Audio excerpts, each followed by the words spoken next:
Muy bienvenidos amigos, gracias por acompañarnos una vez más. Estamos con el segundo repaso de la lección de escuela sabática del libro de Hebreos, titulada En estos postreros días, el mensaje de Hebreos. Espero que todos puedan estar siguiendo esta lección espectacular.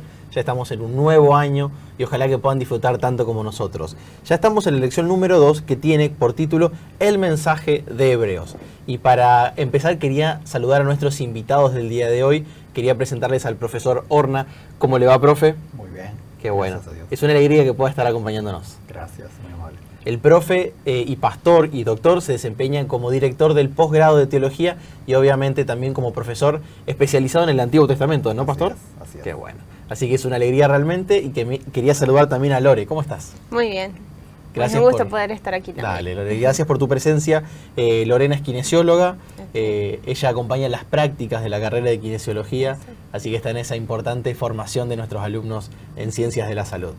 Gracias por acompañarnos y a ustedes también. Y desde lleno ya vamos a ir al mensaje de Hebreos, que es la lección número 2 de este trimestre tan apasionante que estamos comenzando. Quería empezar leyendo el versículo de memoria que siempre le pregunto a nuestros invitados. ¿Ustedes se lo siguen aprendiendo de memoria?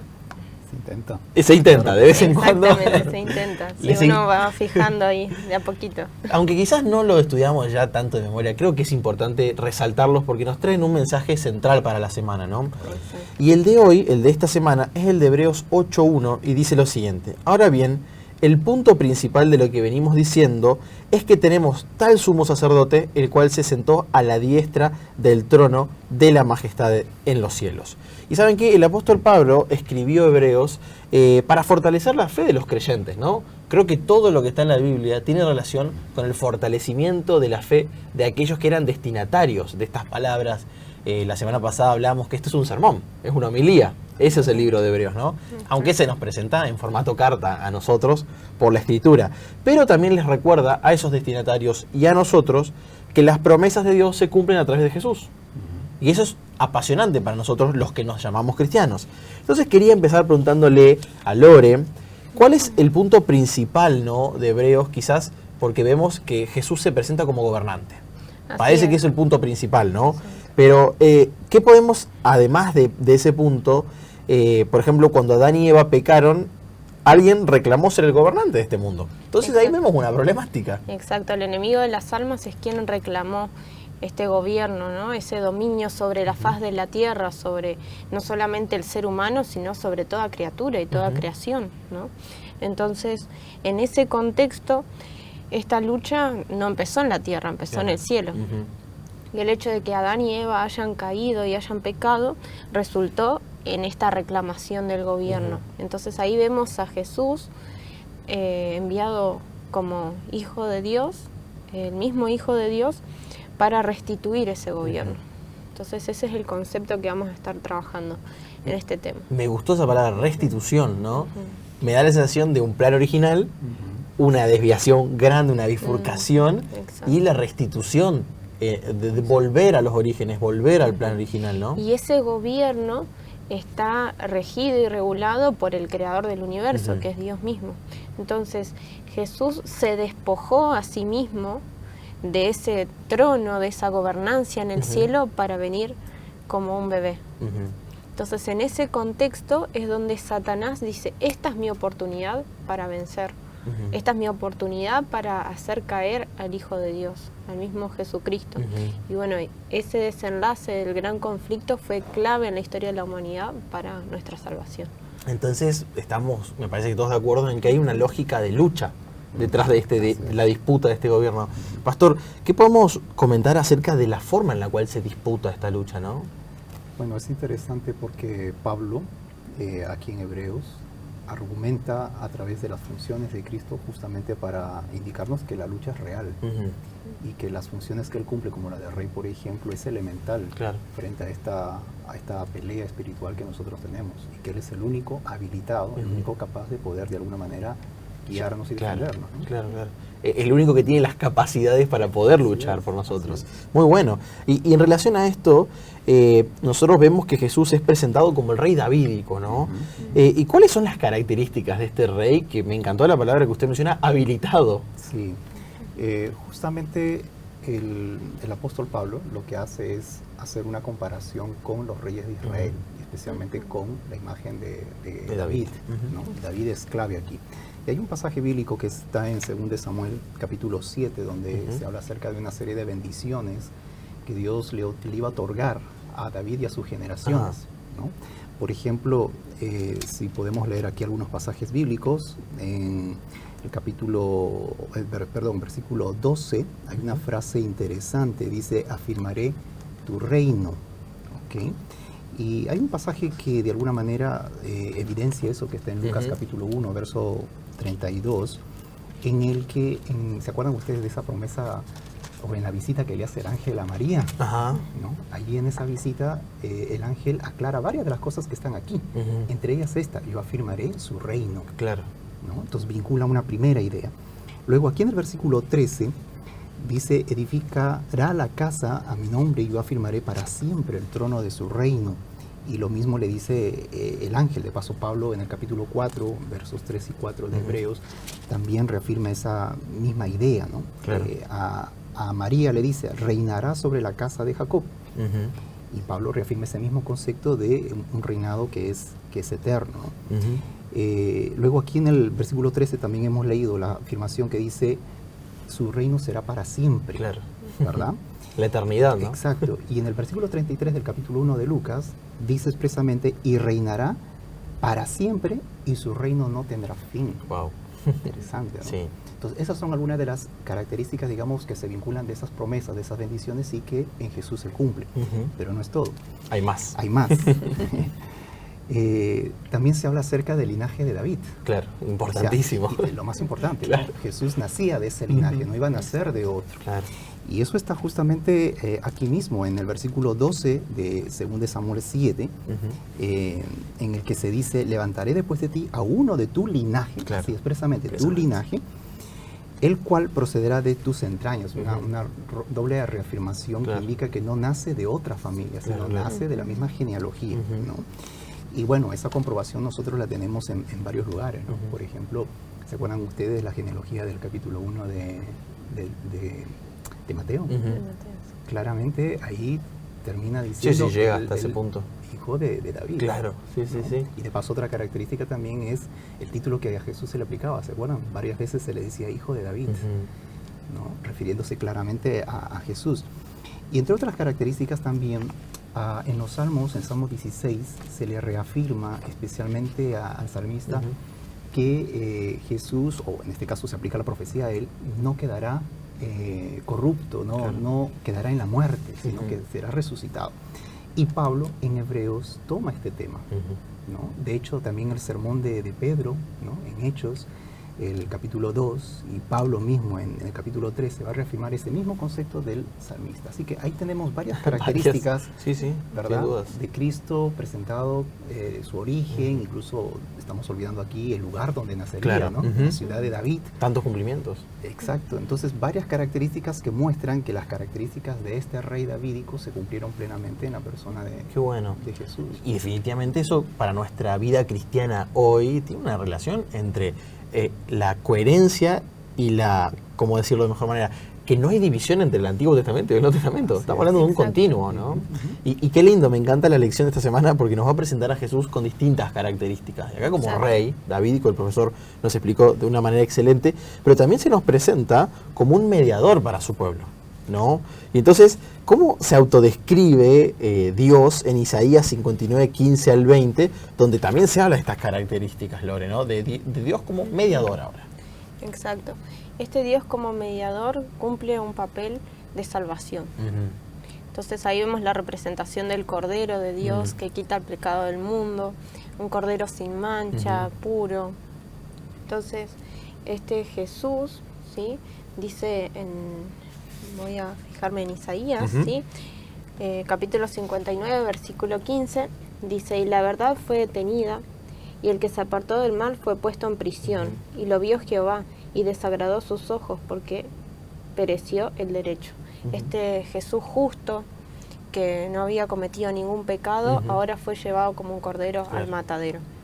Entonces, en ese contexto, el papel que Cristo cumplió es aquel que nosotros deberíamos haber pasado, aquel papel que nosotros deberíamos pagar la condena. Claro. Pero Él sufrió esa condena y por medio de Él somos salvos. Y hay algunas características que llaman la atención y uniendo a este pacto o a esta promesa que Dios cumplió por medio de Cristo y lo prometió a David y prometió a cada uno de los reyes, esta gobernancia había sido destituida. Claro.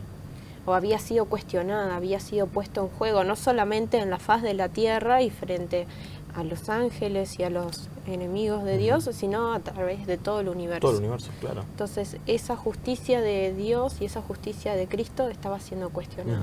Entonces, a pesar de todas esas situaciones, Jesús logró representar ese cordero puro y sin mancha que era el carácter de Cristo. A veces nosotros pensamos muy egocéntricamente que el gran conflicto tiene como centro nuestra realidad, ¿no? En realidad el conflicto es en torno a la justicia de Dios. Él es el que está más interesado en poder resolver esto y que encima nos pega como un daño colateral, ¿no? Y en relación a esto hay otra característica, que es la de sumo sacerdote. Aparece totalmente explícita en esta carta y tiene relación con Jesús. Entonces capaz, profe, es muy bueno, y ya con su formación en Antiguo Testamento, preguntarle qué funciones cumplía un sacerdote y cómo se compara la obra que realizó Jesús, ¿no? Sí, hay varios pasajes que detallan estas funciones. Tal vez el libro de Levítico sea uno de los libros en el que más dedica espacio a eso, ¿no? Capítulo 1, capítulo 2, y se va mezclando con los tipos de rituales, claro, ¿no? Y ahí va especificando las funciones que el sacerdote tiene. Después en el capítulo 8, capítulo 9, está la ordenación de los sacerdotes, con otros detalles previos en la construcción del santuario en el mismo libro de Éxodo, ¿no? Claro. Y después en Números, Deuteronomio se va, bueno, más que Deuteronomio, Números, va soltando otros detalles también particulares ahí, ¿no?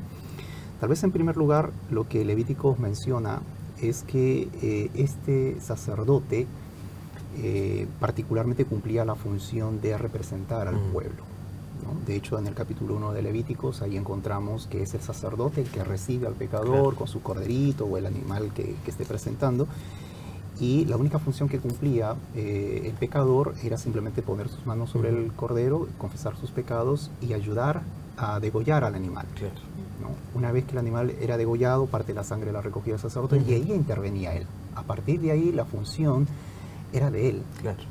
Él mediaba, él intercedía, él asumía el pecado de este hombre o de esta persona, y entonces él era el que podía entrar hasta el tabernáculo, especialmente al lugar santo en el servicio diario, ¿no? Entonces esta representación no la podía hacer el pecador, por su condición de pecado, pero el sacerdote sí, ¿no? Entonces el sumo sacerdote podía llegar hasta el trono de Dios, hasta la cortina que dividía las dos áreas, ¿no? El llamado paroquet, y ahí él, al asperjar la sangre, al colocar parte de sangre en los cuernos, al comer la carne de algunos sacrificios, él asumía el pecado del pecador, ¿no? Entonces esa representación, esa mediación la cumple solamente el sacerdote. De paso, esa figura de mediación es una figura común en todo el antiguo Cercano Oriente, ¿no?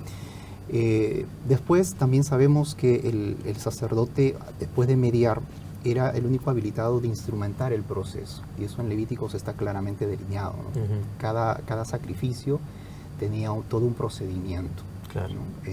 Inclusive era el que decía si el cordero estaba habilitado, si era aceptable, si no tenía alguna enfermedad, alguna mancha o algún defecto, ¿no? Y eso era importante. Cuando nosotros lo transportamos a Cristo, Cristo cumple esos roles perfectamente, ¿no? Él es el sacerdote que media entre nosotros y Dios, o entre Dios y nosotros. Él es el que instrumenta y pues es reconocido como la ofrenda aceptable, ¿no? De hecho, Juan, ¿se acuerdan ustedes? Dice, aquí el Cordero de Dios que quita el pecado del mundo, ¿no? Y después todos los evangelios claramente definen que en Jesús no se encontró mancha. Y los apóstoles, Pablo especialmente, va claramente a definir ese aspecto, ¿no?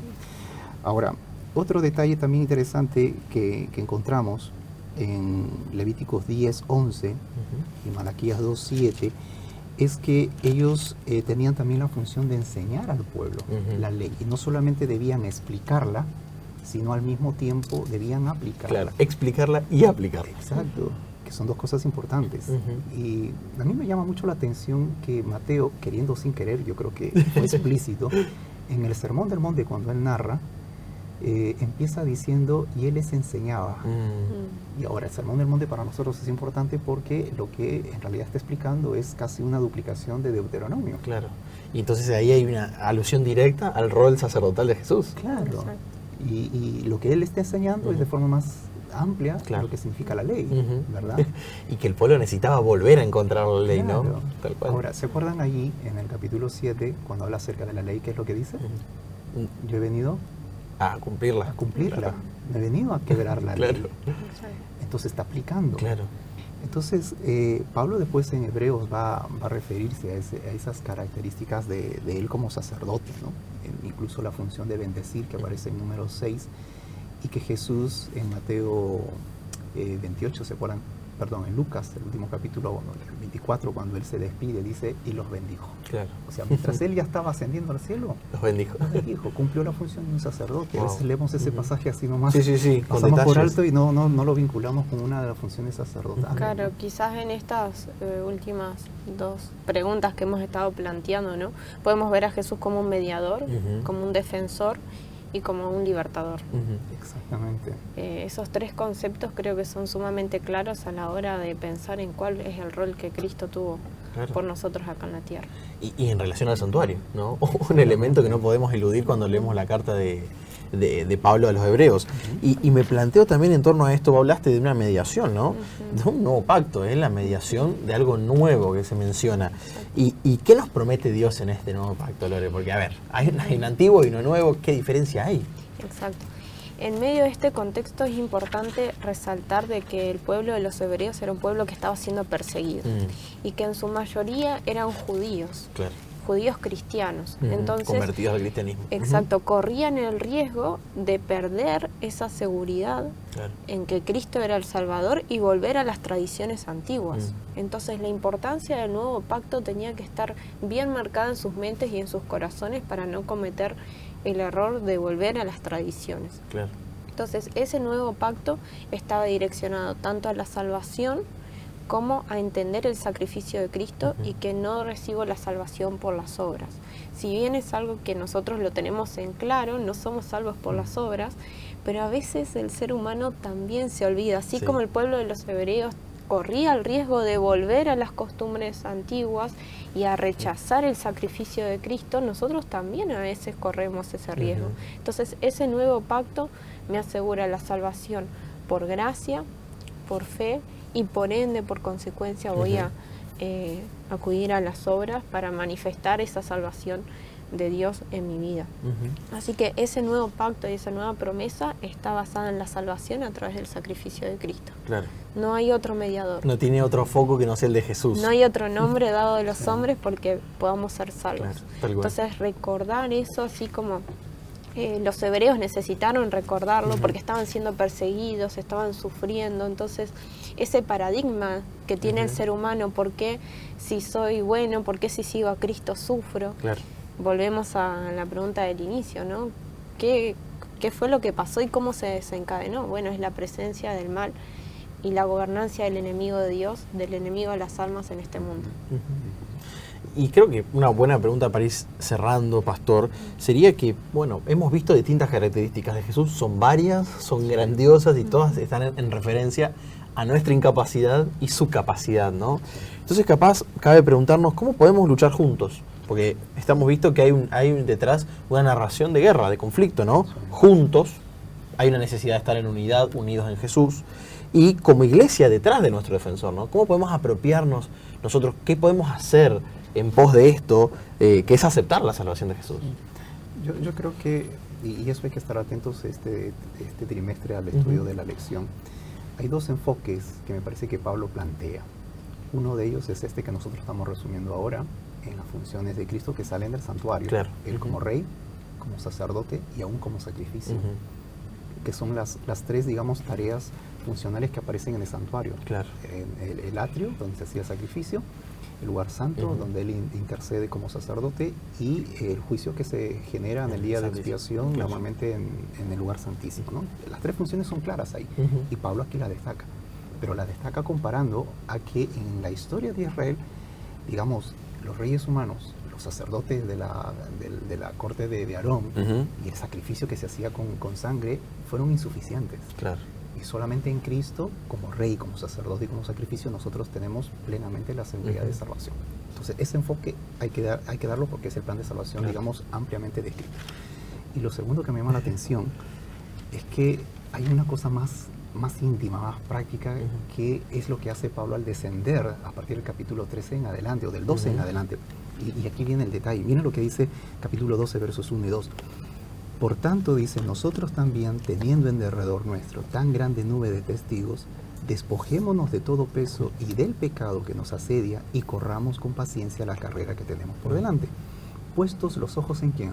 En Cristo. En Jesús, el autor y consumador de la fe, ¿no? Entonces, yo creo que ese es el secreto en una época en la que somos bombardeados con un montón de cosas, ¿no? Y nuestra vista se distrae y a veces le damos más valor a lo pasajero. Y donde la gobernancia de Cristo está siendo cuestionada. Claro. Entonces, creo yo que nos parecemos con este pueblo del desierto que estaba por entrar a la tierra prometida. Cuestionaban las acciones de Dios, las decisiones de Dios. Claro, cruzar el Jordán, pasar por el desierto. Exacto, atacar la ciudad de Jericó, todo fue cuestionado. Entonces creo que hoy en día también está siendo cuestionada nuestra fe, nuestras obras y por qué hacemos lo que hacemos y por qué creemos lo que creemos.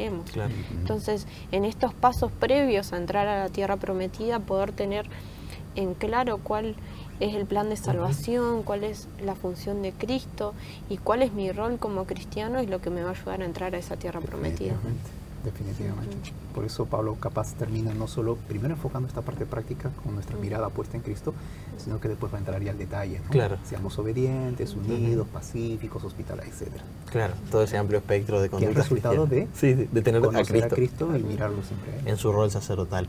Gracias, doctor Orna, por acompañarnos. Nos hemos quedado sin tiempo. Gracias, Lorena, también. Un gusto. Y agradecemos a todos nuestros amigos que nos acompañan y los invitamos a compartir este gran material que estamos realizando con mucho cariño para que más personas puedan conocer a este Cristo que es el autor y consumador de nuestra fe.